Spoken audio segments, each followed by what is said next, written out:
авч төрдөг байж.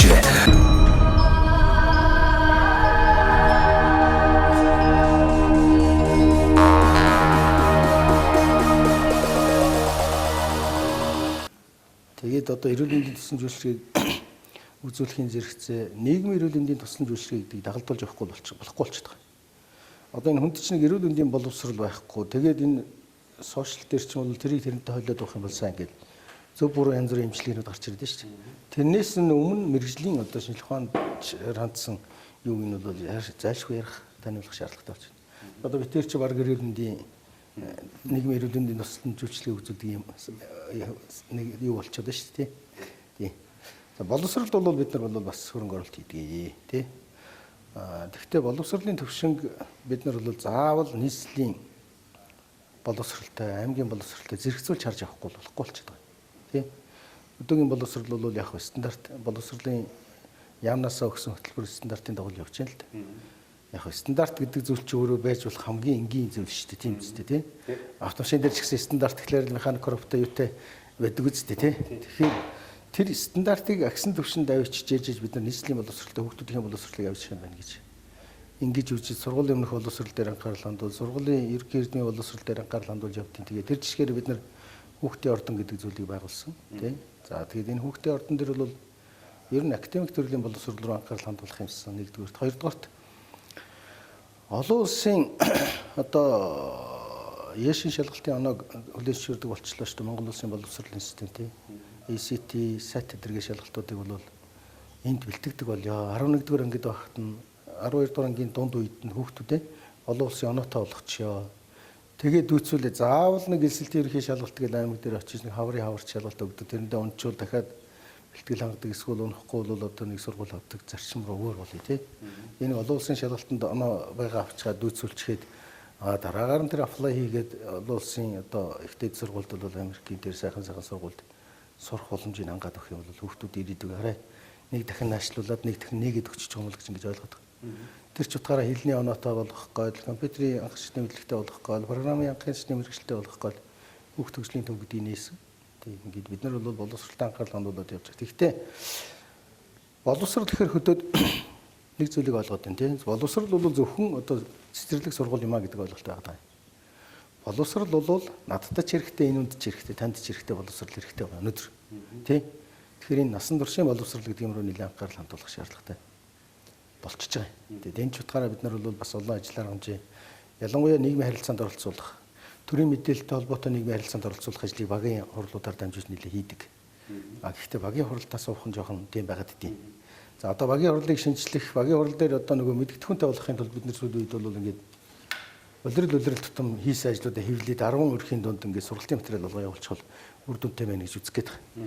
Тэгээ нөгөө нөхдүүд ингээд дараагийн хуралдаа ирэхдээ энэ төрөөчийн хурал дээр одоо юу гэдгийг махнагооны чиглэлээр ийм ажил хийсэн байлээ, боловсролын чиглэлээр ийм ажил хийсэн байлээ. Энд чинь ямар учиртай юм бэ гэдгийг өнөөхийг барьж гад асуувал эргэн төр хоёрын харилцаа илүү сайжрах юм байна гэж ингэж үзэж байгаа.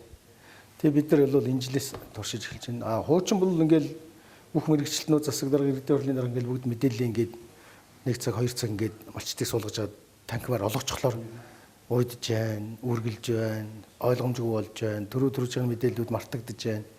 Ийм нөхцөл байдал үүсдэг юм байна. Тэгэхээр ер нь багийн иргэдийн хурлдад оршуулах, тэнд асуулт асуух юмнуудыг ингээд нэлээ сайн ойлгуулахын тулд хэвлэх материалуудыг нэлээд сайн хийж өгөх хэрэгтэй байна. Тэгээ хэвлэлийн удсуудыг одоо өрхөөдийн дунд ихвэл яг сумын одоо тавьсан бичиг хэргийн зардал дээр айл болгонд юм хэвлэх боломжгүй л дээ. Гэх мэт бид нар боловсрол руу насан туршийн боловсрол руу нэлээд анхаарал хандуулж биднэрт ч одоо экологийн боловсрол гэдэг нь маш чухал тий байгаль орчинтойгоо харилцах, энийг хайрлах, хамгаалах, ус угаацаа янзлах, нохоогоо юу ах тий сошиал боловсрол гэдэг нь маш хэрэгтэй байна. Ингээд сонгуульд өгөхөөр л ингээд нэг тэр чим гэл их буцал тусаж хоолоороос нэг улсууд жужигнуулчаал тэгээд нэг 3 жилдээ нэг огт юугүй тэгээд вич тим ийм чинь ингээд зураг тавьж байгаа хооронд өнөөдөр манай мал ирүүлээ, манай мал ийм вакцины тамрагдсан, манай мал ингэж юунд шимэгдэх зөвчнөөс ангиж ирсэн. Зах зээлд орлуулах чам алдаа бид нар төдөө хугацааны өмнө ингэсэн одоо бие сорно гадагшлаа гэдгийг сошиал дээр тавиас сурчвал энэ бас нэг боловсрол юм. Энэ бас нэг эдийн засгаа сайжруулах үндэс юм гэж ингэж бид нар бол олон талтай аргамжийг авдаг. Тэгээ бид нар энэ ер нь бол өмнөө барьдаг юм боловсрол дээр бол дахин ярьдаг. За ер нь иргэдийг бол бас боловсрол эрүүл мэндэд мөнгө төлөөрэй та хэд мөн гэж бас шаарддаг ийм хадгалал эрүүл мэндийн даатгалаа төлж иж юм эрүүл мэндэд мөнгө төлж шүү дээ тийм үст. Тийм. Гэх мэт ийм арга хэмжээнүүдийг авцсууд хоёр та. За цаашдаа сум орон нутгууд маань хэрхэн яаж хөгжих вэ? Монгол орон 21 аймаг 330 сум байна. Тэгээд эдгээр сумдууд маань хүн амын тоон янз бүр байна л та. Ингээ хараад байхад томоохон хүн ам ихтэй сумдууд маань хөгжил арай төрүүлж яваад байна. Хүн ам цөөхөн одоо сумдууд маань ерөн зогсонго байдалтай эдгээр 100 жилээ тэмдэглэл өнгөрүүлж байгаа ч гэсэн одоо нөхөн ойлгоносоо салаагүй байх шинэ тий. Ингээл зөндөө асуудлууд яригддаг шүү дээ. Ер нь хүмүүсийн яриад байгаа шиг сум орон нутгийг одоо 100 болгож цөөлж нэгтгэж нийлүүлэх нь зөв эсвэл одоо маш олон санаанууд хэлсэн л да. Зарим сумын засаг дарга нар ерөөсөө хуучин нэгдэл нийгэм гэдэг шиг хажууд дэрэгдээ бид нар аж ахуйтай болмоор байна. Аж ахуй аргаар сум орон нутгаа хөгжүүлмээр байна. Тендерээс ангижрамаар байна гэж олон санаанууд дэвшүүлж байна. Тэгээ ингээд энэ олон хүмүүсийн ярианаас ингээ хараад байхаар нэрээ сум болгон одоо өөрийнхөө нутгийн онцлог тааруулсан нэг хувьцаат компани Монгол орон 330 хувьцаат компани гэж нэмэгдээд бий болчих юм бол хөгжил бас их хурдан явагдах юм шиг харагдаад байдаг. Юун дээр одоо нутгийн удирдлагууд та бүхэн бас ямар үзэл бодолтой байдаг вэ? Яг энэ тухай төрөнд нь та бас нэвтрүүлгийг таны нэвтрүүлгийг үзчихлээсэн. Та бас уриалаад ингээд 330 одоо хувьцаат компани байгуулах чигээр явж ирсэн. Тэрэн дээр би бол нөгөө жоохон сайжруулалт хийчихвэл болох юм байна гэдэг ойлголт байдیں۔ Тэ. Тэгээ одоо даанч одоо тэр эрх хэмжээний хязгаар нь бага. Тэгээд одоо юу гэдэг орон нутгад хувьцаат компани байгуулъя гэдээ явал иргэдийн үнэмшил дутмаг тий нөхцөл байдал хүнд учраас энийг оролдохгүй яваад. Зөв би боддгийн энэ 330 суманд хөрөнгө хуваарлах юм бол хөрөнгө жил болго хуваарлж байна. Тий. Одоо манай суманд бол нэг сургууль цэцэрлэг 2 барих гэж байна. За цэцэрлэгийн 8 тэрбум төгрөгөөр сургуулийн 10 хэдэн тэрбум төгрөгөөр барих гэж байна л да. Төр наад 17 тэрбум төгрөгийг чинь танад одоо юу гэдэг зүгээр нэг айл болгон тоогоо угааж байна тий. Аяг шанаа угаадаг бодис үйлдвэрлэдэг компани байгуулж өгье танад. Та нар бүгдээрээ энийг 6000 хүндэд тэгш хуваагаад хувьцаа гэдээ ойлгож байгаа. Нэг удаа бид нар энэ 17 тэрбум төгрөгөөр хөрөнгө оруулъя. Харин танай суманд энэ юу гэдгийг тоогоо угаах шингэнийг зөвхөн үйлдвэрлүүлнэ гэсэн монопол эрхийг одоо юу гэдэг хил гайлаас нь хаагаад ингэ нөхцөлөдлийг ойлгуулад өгье.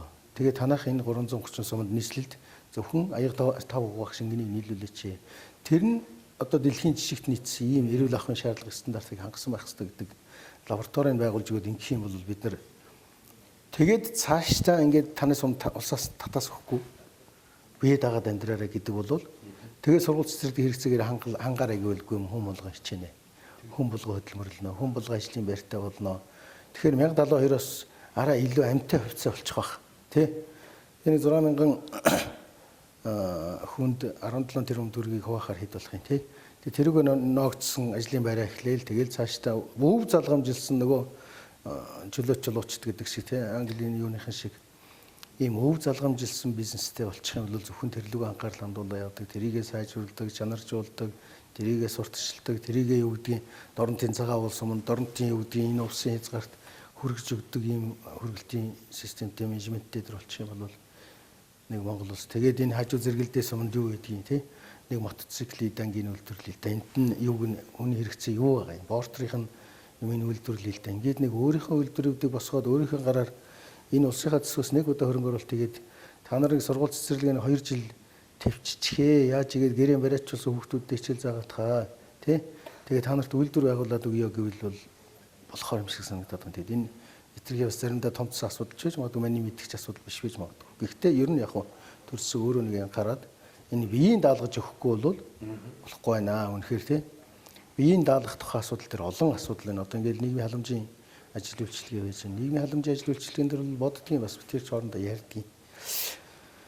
7 хоногийн 2-7 хоногт нэг хөдөлмөр эхэлсэн тодорхойлтыг аль нэг одоо аж ахуй нэгжээс эсвэл мянга томалчнаас эсвэл бол хэн байдгийг бизнес хийж байгаа нэг бизнес нөхрөөс заавал тэр тодорхойлтоо авчираад энэ манай дээр 2-7 хоногийн хөдөлмөр эхэлсэн үнэн гэсэн тодорхойлтоо авчираад тэндээс залуу хөл сурамшууллаа авсан тодорхойлтоо авчираад энэ хүнсний эрхийн бичгийг авдаг энэ нийгмийн халамж авдаг болчих юм бол хөдөлмөрийн чадвартай улсууд олон байна шүү дээ тий ингээд төрийн захиргааны байгууллага дээр нэг 2-7 4-7 хоногийн бүтэн сар байг л дээ нэг сарын 4-7 хоногийн 2-7 хоногт нь ажилласан, 1-7 хоногт нь ажилласан нэг жоох юм ажилд ингээд багаар дуршуулаад дасгаад тэр хөдөлмөрсөн хөлсийн өөрт нь өгүүлээд явах юм бол энэ ядуурл буурах болов гэж ингэж ойлгоод байдیں۔ Тэг гих мэтчлэн бид нарт одоо биедаага шийдэж болохгүй тэгсэрнээс олон санаа аргуулах юм ажил аргамжил зөндөө байгаад байдیں۔ Дундговь аймгийн 15 сум. За тэр дундаа хүн ам мал сүргээрээ одоо тэргүүлэгч Эрдэнэ-Далаас сум байна. Яг яаж өгч болоо. Та эдийн одоо төлөвлөсөн план зураг манай одоо энэ орон нутгийн ийм боломж болцоо байна да. Тийм ээ. Тэгэл одоо төлөвлөж байгаа. Цаашдын сум орон нутгийн хөгжлийн төлөвлөгөөнөөс суулгах. Яг ингээд төрийн байгууллагын барилга байгууламжийн хэрэгцээ шаардлагыг хандчихж байгаа юм. За ингэнгүүт бид нар чинь нэг малын хөлийн тодорхой албан татвар гэдэг нэг 300 орчим сая төгрөг жилдээ тий. За орон нутгийн хөгжлийн сан гэдэг нэг 800 орчим сая төгрөг. Ингээд үндсэндээ тэр төгрөгөөр бүтээн байгуулалт төрийн оруулалт хийх боломжтой болоо явчихж байгаа. Тэгэхээр энийг ер нь орон сууцчлуулах чиглэлээр хандуулъя гэд бид нар нэг 2 хэсэг газарт 6 орчим га газар бэлтжиж байгаа юм. За тэн дээр одоо дэд бүтцүүдийн бол хийж өгөө тий. Фундамент зүтгаад өгч нэг загвар хаус оролдын жишг гаргах чи. Фундамент зүтгаад өгч цэврийн хийгээд өгч бохрыг хийгээд өгч. Өөрөө байшингаа бариг тий. Энэ хамгийн өндөрлөлттэй нөхцөл байдал нь энэ шүү дээ. Тэг ингээд асуудлыг шийдэж өгөөд өөрсдөө бие даасан байдлаар байшингаа бариг. Гэхдээ нэг стандарт загвараар явъя. За ингээд амьдрах тухтай энэ нөхцөлийн төрийн албан хаагчийн малчдын одоо гадна дотноос ирсэн улсуудад бол амьдрах тухтай нөхцөл байдлыг хангаж өгөх нэгдүгээрт. Ингээд хангачих юм бол манай дэд бүтцийн үүдэх даваа тал болж байгаа байхгүй. Тий. Орон нутгад бол за айл болгоны гадаа одоо сиф кабель очижчихсан, 380 хэрэглэх боломжтой болсон. За тэр цахилгааны шугамшилжийг энэ нөгөө өөрхийн газар болголт руугаа тавих боломжтой болсон. За дээр нь юу гэдэг нэгдсэн цэвэр өхөр халаалт гэдэг ингээд нэгдсэн сүлжээний асуудлууд нь ороод ирсэн. За одоо хамгийн гол асуудал бол энэ 4 жилийн хугацаанд хэвтэ тэмдэглэлийн зам манай сумаар дайран өнгөрч байна. Мандалгой говьсон бүр 10 хэрэгс хэвтэ тэмдэглэлийн зам яг манай сумын уртлаар 3 км дайрч өнгөрч байна. Энэ дагуу үйлдвэрлэл үйлчлэгээний газруудыг одоо эрхчлээс ингээд зоогоод дуудлага худалдаанд оруулаад олгож эхлэх гэж байна. Тэгэхээр дээр нь одоо юу гэдэг манайд 525 мянган малаас гардаг улсын гаралтай түүхийд бүтээгдэхүүн мах ноос энэ юмнууд нь байж байна тий. Эдийн засгийн хөгжлийн яамнаас бол нөгөө бүсчилсэн хөгжлийг хангах зорилгоор судалгаа хийгээд Дундгой аймаг бол мал аж ахуйн одоо махны үйлдвэртэй байхын зүйтэй байна тий. Тэрнийхээ түүхий хийдэг бол баруун зүүн бүсчлэг байгаад ингээд шийддэг байх хэрэгтэй байна. Гэд Эрдэнэтлээ суман дээр бол баруун бүсийн тээвэр логистикийн үндэсний төв гэдэг 5 тэрбум төгрөг тавьчихсан. Тэр нь одоо бас хэрэгжихт бэлэн болчиход байгаа юм. Ингээд манай дээр махны зоор, аригны хөргүүр юу гэдгийг нөгөө энэ малын гаралтай бүтээгдэхүүнүүдийн тээвэр одоо хадгалах агуулах самнууд нь хийгээд ийшээ тээврийн зохицуултыг хийгээд өчглөөр аянда манай бүс бол одоо хөгжлийн том төв болох гээд ингэж үзэж байгаа. Тэгээ энэ хугацаа бол ойрхондоо. Тэгээд хүн энэ хооронд бид нар хүнээ л боловсруулах хэрэгтэй байна. Хүнээ бизнес ухаанд сурах хэрэгтэй байна. Хүнээ харилцааны соёлтой болох хэрэгтэй байна. Хүнээ ёс зүйтэй болох хэрэгтэй байна. Хүнээ эрүүл байх хэрэгтэй байна. Боловсралтай болох хэрэгтэй байна. Тэ? Дээр нь одоо юу гэдгийг сошиал хэрэглээг бол сайн хангаж өгөх хэрэгтэй байна. Нөхцлүүдэл хийгээд байгаа амхандаа. Тэгээд энэ бол өссөн үсээгүй бизнес гэдэг зүйл хувь хүн л хийх хэрэгтэй ш. Тэр өөрөө бизнесийг л утгагүй л тий. Тэгэхээр энэ бизнесийн орчин нөхцөлийг хангаад, нөхцөл байдлыг ойлгуулад хүнээ бэлтгээд ирчих юм бол манай сум өсрөнгөө хөгжинэ гэж ингэж ойлгож байгаа. Миний хувьд 12 жил Монгол орносоо 280 орчим сумаар таярлаа. Тэгээд анх одоо нэвтрүүлэг маань ингээд эхэлж байхад бол зарим аймагуд маань засмал замд холбогдоогүй бас л нэлээд адал явдал хүн төвчрийг сууж тухайн орон нутагт очдөг байсан. Яг сүүлийн жилүүдэд бол ингээд чанартай чанаргүй 21 аймаг маань нэг 2 урсгалтай нэг замаар чүйл холбогдож байна л доо. Тэгээд энэ хугацаанд ингээд нэг зүйлийг бодож явлаа. Эдгэрс нэг ажил амьдралын шаардлагаар ингээд солонгос явах юм. Тэгээд очихоорсон тэр зам ам нь яасан ч гоё ямар ч богино хугацаанд ингээд тэр бус нутаг хидж тойроод байгаа юм тий. Тэгээд хөгжил маш хурдтай ингээд явагддаг юм байна. Тэгээд Монголтойгоо харьцуулахад Монгол маань ингээд нэг л нацгаа тайван зам харгуу байдгүй. Тэгээд би нэг зүйлийг уриалаад байгаа сүүлийн жилүүдэд. Энэ 21 аймаг 330 сум яаралтай сайхан сайн чанарын авцамаар холбё. Гадныхаа дуурайгаад олон игний зам Монголд ирэхгүй шүү дээ. Дархан тавигдсан шиг 2 урсгалаар 4 игнээ зам бол замыг 21 аймаг руу хийгээд өгөх юм бол тэвэр логистик маань хурдан эргэлт нөгөө мууд амархан мууддаг бүтээгдэхүүн маань богино хугацаанд одоо үйлдвэр завод руу очино. 330 сумаа одоо адаглаад 2 игнээ 3 машин сайхан зөрчгөл өргөн шиг чанартай зам тавиад өгвөл энэ орон нутгийн хүмүүс ирж ажиллаж амьдрах боломж үүснэ. Нөгөө хотын хит их төлөвлөл маань саарна гэдэг эрэг тал руугаа ирэх юм болов.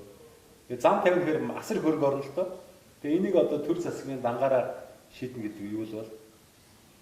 Одоо Солонгосын бэлгийн жишээ бол одоо нөгөө автозамынхаа компаниудыг дэмжиж тэднэртэйгээ одоо нөгөө процесс илүү янз бүрийн гэрээгээ хийгээд ингээд нөгөө тодорхой хэмжээний төрөөс замынхаа хураамжийг төлөхөөр нөгөө компани гаргасан зардлуулга ашиг олоод авчдаг хэсэг хугацааны дараа иймээр шийдсэн тэргуун туршлагууд байх юм л та. Тэгээ энийг яаралтай Монгол улстай авч хэрэгжүүлээсээ сайхан судалж үзэж байгаа. Тэгээ барилгын компаниуд асар их компаниуд шүү дээ. Хотод дахиж байшин бариулмааргүй шүү дээ. Бодлогоор ингээд шахаад өгөхөр нөгөө компаниуд зам тавих юм бол танд ийм ашигтай нэг бол барилгын компаниуд чинь шилжилт хийгээд замын компани болж байгаа шүү дээ. Тэгээ иймэрхүү зүйлийг бас олж хараасай гэж одоо уриалаад байгаа. Энэ дээр та хоёр маань бас ямар үзэл бодол байна? Энэ юу нь байж болох уу болохгүй юу? Гэхдээ яг би бол өөрөө ч одоо ингээд одоо нийт 330 сум хэдэн сумаар нь орчод байгаа. Аа 200 одоо 80 орчим явж байна. Тий. 330 сумын 280 сумаар очоод газар дээр нь үзээд хал зовлонгийн ойлгоод нөхцөл байдлын шинжилэн судлаад ингэсэн дүгнэлт болов гэж ингэж замын тухай дүгнэлт. Тэгээд дээр нь тэр компанчлах дүгнэлт ингээд хэд хэдэн дүгнэлтүүдтэй ч ойлгодог л доо. Тэгэхээр бас нэг энэний төрийн шийдвэр гаргах төвшөнд бас нэг зөвлөхөр очичвол нөгөө хужир цуглуулад ирсэн тарав гэдэг шиг бас нэг юм үзээд ирсэн, юм ойлгоод ирсэн хүний бас энэ төр жоо хаажуудаа зөвлүүлэх, туслуулах, хамтарч ажиллах юм шаардлага байдаг байх гэсэн. Одоо гэж боддгийг. Тэгээ энэ ингэж үзэж харж явахдаа л хүн болгоны амнаас унсан зүйлийг л мэдээж нэгтгээл өөрийнхөө анализ зөвнөлтийг хийгээл ярьж байгаа гэж ойлгож байгаа шүү дээ, тийм. Нэгдүгээрт, хоёрдугаарт зам болвол ялдаж байхгүй одоо улсын одоо хөгжлөл багтыг бүтсэн юм чинь тийм ээ. Хүн одоо аятай татай байхыг боддог болж, дөрөнгөө өвдөхгүй гам яахгүй байхыг боддог болж дээр нь экологт бол их нөлөө үзүүлэх байх л да. Мэдээж тийм. Олон салаа зам ингээл яваад байгаль орчныг эвдээл сүйтгэл янз бүр болол ингээд дэлгүү нэг замын журамлаад өгчвөл хоёрдугаарт бол аав ээж нь одоо эрүүл агаарт байж хахад хүүхдүүд нь Улаанбаатарт бас түргэн шуурхаа ирэхэд одоо хамгийн л төхөмтэй зүйл болж байгаа юм л да. Эрүүл мэнд ороод эрүүл мэнд тий. Тэгээ ийм зүйл бол одоо зайлшгүй хэрэгцээтэй шаардлагатай. Манайх бол бас нэг энэ бодлогоос өмнө ингээд бас нэг азтай ч гэх юм уу бас орчиж байгаа маа. Ямар ч гэсэн хэвтэ тэнглэгийн замд орчин гэдэг чинь бид нар ингээд аймагроо 110 км дахиад хоошоо нийслэв 245 км дахиад орчин. Ийшээ хөрөнгөөр 200 км дахиад засамдаар орчин. Тэгэхээр тэндээс ирээд манай зах зээл ажил үйлчлэгийг худалдаад авчин гэх мэт. Тийм. Төрөө нэг ер нь яг 3 зүйлийг бид нар бол эрхэм зүйл болгоод байгаа юм. Сумын эдийн засгийг бүрдүүлэх хамын төвлөрлийг болгох чинь хүн л бүжгэн живэл мөнгө эргэлдэж эдийн засгийг эргэлдэж байдаг шүү дээ. Тэгээд эдийн засаг эргэлдээдлийн дэлгүүр өшөөд илүү их хэмжээний орлого олж авах юм бол тэр нь буцаал татвар болоод тэгэл төрийн ажил үйлчлэгээ иргэн нөхөдөл ажил үйлчлэгээ сайжрал явдаг юм системтэй шүү дээ Монголс. Тэгэхээр ер нь энэ дээр нэг хүний төвлөрлийг бий болгохын тулд бол бидний зам тээврийн яамд бас нэг автомчлогооны төв нээж өгөөч өсөлттэй байдаг. Тэгээд бид нар барилга барьчихсан натай. Ингээд нэг байнгын нэг энэ тээврийн хэрэгслүүдийн үзлэг онцлогоо хийгээд бүрэн бүтэн байдлуудыг хангаад байдаг болоо тэгээд Эрдэнэтлээ дээр очиод ячигээд энэ 3 аймгийн 9 сумаас тагчрээд үзүүлчихдэг юм болох юм бол нэгдүгээр хүндээ хэрэгтэй, хоёрдугаар техник хангамжтай хэрэгтэй, гуравдугаарт одоо манай эдийн засгийн нөлөөтэй. За дараагийн нэг асуудал энэ хүүхдийн боловсролыг арай агсан шатанд тавиад ингээд эрхэмлээд багш нараа бэлтгээд гадна дотны сургалтуудыг хамруулад ингээд явчих юм бол манайд юу гэдгийг өвөл зөний хүүхдийн сургуулийн амралтаар бас сургалтуудыг зохион байгуулах боломжтой болоо авчиж байгаа юм. Сургалтын төвний энд ирчвэл нэг гэрээтэй Dream Catcher гэдэг нэг сургалтын төвтэй гэрээ хийсэлтэй хамтраад ажилласан. Тэгээд энэ нөгөө иргэдийн маань дундх ойлголт багш боловсруучны маань ойлголт дотоогоос жоохон хурдтай их өгөхгүй байгаа юм. Яг хөө гэхдээ энийг сайжруулна. Ингэх юм бол Улаанбаатар хотод байгаа тэр төгжрэлд таав гэд хүүхдүүдэд хөргөж өгөх гэж авах гэж хамаг цаг зав барж явах нь манайх руу баталгаатай явуулчих юм бол манайх 110 хүүхдийн сургуулийн дотор байртай. Энд дээр ихтэй мэгтэйг нь вакуумжуулаад хоолныхын зэс меню гаргаад лаборатори шинжилүүлээд ингээд хүүхдүүдийн аюулгүй нөхцөлд сургаад 14 хоногч бай 7 хоногч сургаад буцаах боломжтой тий. Ингээд хүүхдийн сургалтын төвөөр бол дамжуулж боловсролын чиглэлээр дамжуул хүү амын төвлөрлийг бий болгоё гэж ингэж хоёр дахь хүчин зүйл. Гурав дахь хүчин зүйл нь бол манайх уламжлалтын имлэгээ нэлээд тордод байгаа юм. За ер нь бол аймаг бүсийн хэмжээнд байхгүй болгочихсоо гэж жил болгол хөрөнгө оруулалт техник тоног төхөөрөмжийн нэмэлтүүд хийгээд манай дээр чи уламжлалтын одоо Улаанбаатар хотод ажиллаж исэн туршлагатай гэр бүлийн хоёр хүрээд ирсэн. Нэг 10 жил ажиллаж исэн хоёр хүрээд ирсэн. Ингээд энийгээ төшөглөж явах явж байгаа цааш нь совил болгочих байсан тий. Тэгээ энэ ахмадуудыг нэг бүсийн ахмадуудыг нэг имчилгээ үйлчлэгэнд хамруулцдаг тэр болгон нөгөө төрийн зардлаараа совил амралтад очиж чадахгүй байх тий. Энэнд нь хамруулцдаг болох юмсан. Ингээд тэгэд энэ гурвыгаа төшөглсөн үйлчлэгээнүүдэд тогтмол зохион байгуулалт яваад авах юм бол манайх нэг бас нэг ойрын хугацаанд авах арга хэмжээний алстаа авах арга хэмжээнүүд нь бол ингээд барилга байгууламж бизнес ингээл олон юмуд л байна л дээ. Ингэж явдаг. За баярлалаа. За тэгээд сайхан байд хэсэг хугацаанд сум орон нутгаа сайхан танилцуулсан явдал танай сум орон нутгийг маш их сайхан нөөц болцоо байгаа хаа. Манай нэвтрүүлгийн хамтран ажиллагч нэг байгууллага Мөнх Ампер Construction гэдэг Монгол залуучууд маань дотоод одоо бүтээн байгуулалтад нэг шаардлагатай барилгын материалуудыг үйлдвэрлэж байгаа. Тэгээд бас манай нэвтрүүлэгт оролцсон одоо хүмүүстэй сайхан бэлэг гардуулаарай гэдэг 10% конкретыг одоо та бүхний хувийн хэрэгцээнд болон магадгүй одоо сумын бас бүтээн байгуулалт хэрэгцээ шаардлага байгуул хэрэгцээтэй материалаа сонирхож байгаа 10% хөнгөлөлтөй одоо авах эрхийг олгоё.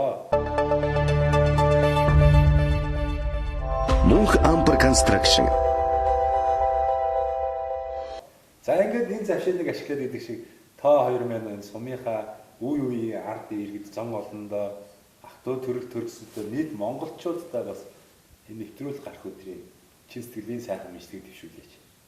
За өнөөдөр суманда сайхан амьдрий нэвтрүүлэгт оролцож одоо сайхан санаа бодол солилцсон сэтгүүлчдүүдэд маш их баярлалаа. Тэгээд манай сум орон нутаг бол хөгжин хүн ам мал аж ахуйн бариад төшөглөөд явахад ямар ч байсан хөгжих боломжтой гэж үзэж байгаа.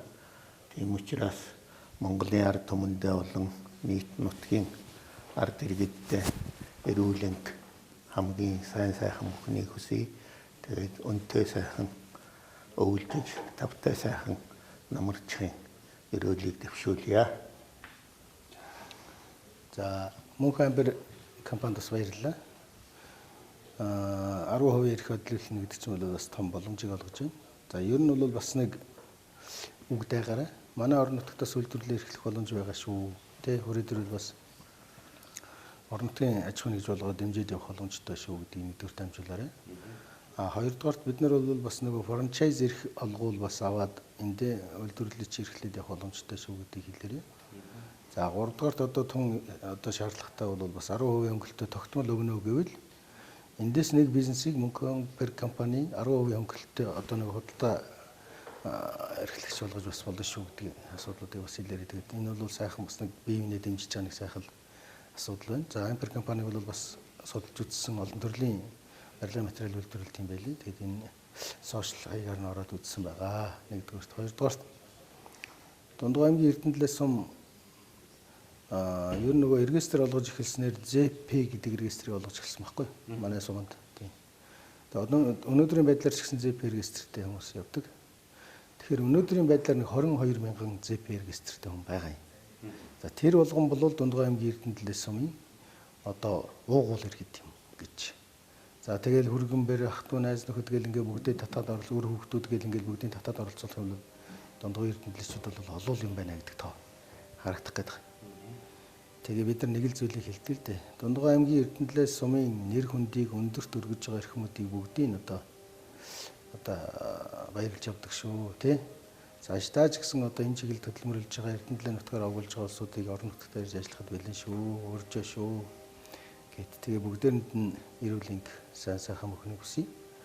За тэгээд 330 сумынхаа одоо аж амьдрал нөхцөл байдалтай танилцаад явж байгаа баясгалан танд бол бас ажлын өндөр амжилтыг хүсье. Дээр нь эрүүл байгаарай гэж бас хүсье. Тэгээд ингээд 330 сумаараа яваад дууссны дараа нэг том докторийн ажил болох болов гэж би их боддгийг. Энэ гоё эрдмийн зэрэг хамгаалаач тий. Монгол улсад ингэсэн одоо эрдмийн зэрэг хамгаалсан сэдв бүтээл байна уу байхгүй байна. Тэгэхээр энийг нэг гоё бүтээл болгоод тэгээд гарын авлага боршуур болгоод тэгээ эн чинь нэг ингээд тэмдрээд үздэг сошиал одоо ном хийчихгүй юу тий. Энэ чинь ийм арга хэмжээ авдаг юм байна шүү. Одоо нөхцөл байдал хүндэрс үед ийм захирамж гардаг юм байна шүү. Худалдаа аж үйлдвэрлэлийг дэмжихийн тулд сумын засаг дарга сумын нутгийн өрөө өдөр таагалга ийм шийдвэр гаргадаг юм байна шүү гэдэг иймнуудын нэг бүгдийг татж аваад хийчихээ. Тэгээд нэг ийм нэг стандартд оруулж өгөөч. Тэгэхгүй бол төр өөрөө яг үнэндээ бол одоо юу гэдгийг 330 суманд ямар ажил амьдрал өрнөж байгааг бол одоо бас нэг төдийлөн тэмтэрч мэдэрч үзэж байна уугүй юу тий. Зөвхөн тэр статистик тоо яасан, энэ статистик тоо яасан, энэ малаг ингэдэг гэхээс өөр юм мэдэж байна уугүй юу гэдэг ийм юмыг бас хэлэх гэсэн. Тэгээд танд ажлын амжилт хүсье. Тэгээ монголчууд минь нэрүүл байгаарай. Монгол орны айл бүхэнд аз жаргалын гал мандан бадарч байгаасаа хүн бүхэн нь нэрүүл байгаасаа гэдэг ерөөлийг бол бас өргөн дэвшүүлье.